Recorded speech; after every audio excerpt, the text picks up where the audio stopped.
Welcome to Nithya's channel. இன்னைக்கு கருவாட்டு தொக்கு எப்படி செய்யலான்னு பார்க்கலாம். இன்னைக்கு யூஸ் பண்ணியிருக்க கருவாடு வாழைக்கருவாடு. இது ரொம்ப டேஸ்டியாகவும் சூப்பராகவும் இருக்கும். கருவாடு தொக்கு செய்கிறதுக்கு தேவையான பொருட்கள் என்னென்னு பார்த்துடலாம். 3 பெரிய வெங்காயத்தை பொடியாக கட் பண்ணி வச்சுருக்கோம். 1 கட்டி பூண்டை பாதி உரித்து வச்சுருக்கோம். மீதி பாதியை உரித்து தட்டி வச்சுருக்கோம். 2 தக்காளியை கட் பண்ணி வச்சுருக்கோம். 1 கொத்து கருவேப்பிலை. வாழைக்கருவாடை நல்லா வாஷ் பண்ணியிருக்கோம். க்ளீன் பண்ணி வாஷ் பண்ணி வச்சுருக்கோம். இதுக்கப்புறமா ஆயில், கடுகு, உளுத்தம்பருப்பு, மிளகாய்த்தூள், மஞ்சத்தூள், உப்பு. கருவாடு தொக்கு செய்கிறதுக்கு பேன் ஸ்டவ்வில் வச்சுருக்கோம். பேன் சூடான உடனே ஒரு 3 சின்ன குழிக்கரண்டி ஆயில் சேர்த்துக்கிறோம்.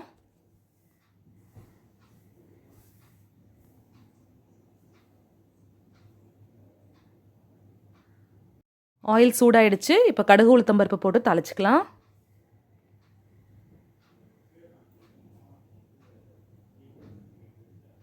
கடுகு, உளுத்தம்பருப்பு பொரிஞ்சிடுச்சு.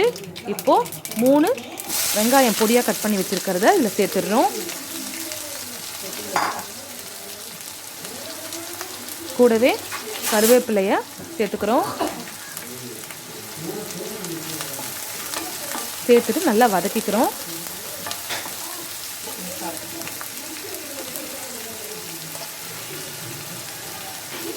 சீக்கிரம் வதங்கிறதுக்கு உப்பு சேர்த்து வதக்கிக்கிறோம்.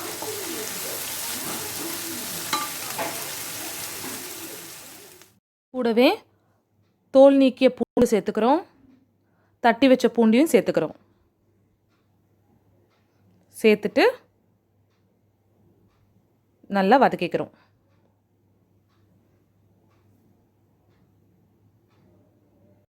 ஆனியன் நல்லா வதங்கிடுச்சு. வதங்கின உடனே கட் பண்ணி வச்சுருக்க 2 தக்காளியும் சேர்த்துக்க போகிறோம். இப்போ தக்காளி சேர்த்துட்டு நல்லா வதக்கிக்கிறோம். வெங்காயம், தக்காளியெல்லாம் நல்லா வதங்கிடுச்சு. நல்லா வதங்கினா தான் கிரேவி நல்லா டேஸ்ட்டாக இருக்கும். நம்ம கிரேவி எக்ஸ்ட்ராவாக வேணும்னா ஆனியனையும் தக்காளியும் எக்ஸ்ட்ராவாக எடுத்துக்கணும். இப்போ காரத்துக்கு குழம்பு மிளகாய்த்தூள் 2 ஸ்பூன் சேர்க்குறோம். கூடவே மஞ்சள் பொடி ஒரு 1/4 ஸ்பூன் சேர்த்துக்கலாம்.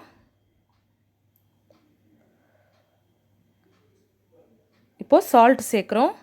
சால்ட் சேர்க்கும் போது பார்த்து சேர்க்கணும். ஏன்னா கருவாட்லேயும் உப்பு இருக்குது. அதனால் கொஞ்சம் கம்மியாகவே சேர்த்துக்கலாம்.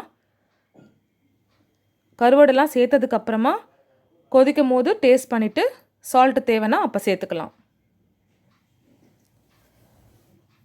இப்போது இந்த கப்பில் 1 கப் தண்ணி சேர்த்துக்கிறோம்.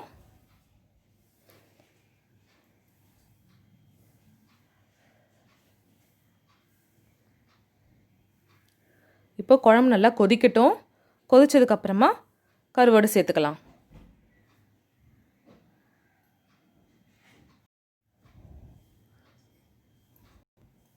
குழம்பு நல்லா கொதிக்குது. இப்போது நம்ம க்ளீன் பண்ணி வாஷ் பண்ணி வச்சுருக்க வாழைக்கருவாடை இதில் சேர்க்குறோம். தண்ணி இல்லாமல் சேர்க்கணும். சேர்த்துட்டு இது நல்லா மிக்ஸ் பண்ணி விடுறோம். மிக்ஸ் பண்ணிவிட்டு நல்லா இப்போ கருவாடு வேகணும், குழம்பும் கொதிக்கணும். அதனால் ஒரு 5 மினிட்ஸ் வச்சுட்டு அப்புறம் எப்படி வெந்திருக்குன்னு பார்க்கலாம்.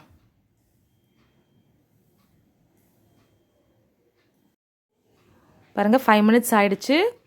கருவாடு நல்லா வெந்துருச்சு. கிரேவியும் சூப்பராக இருக்குது.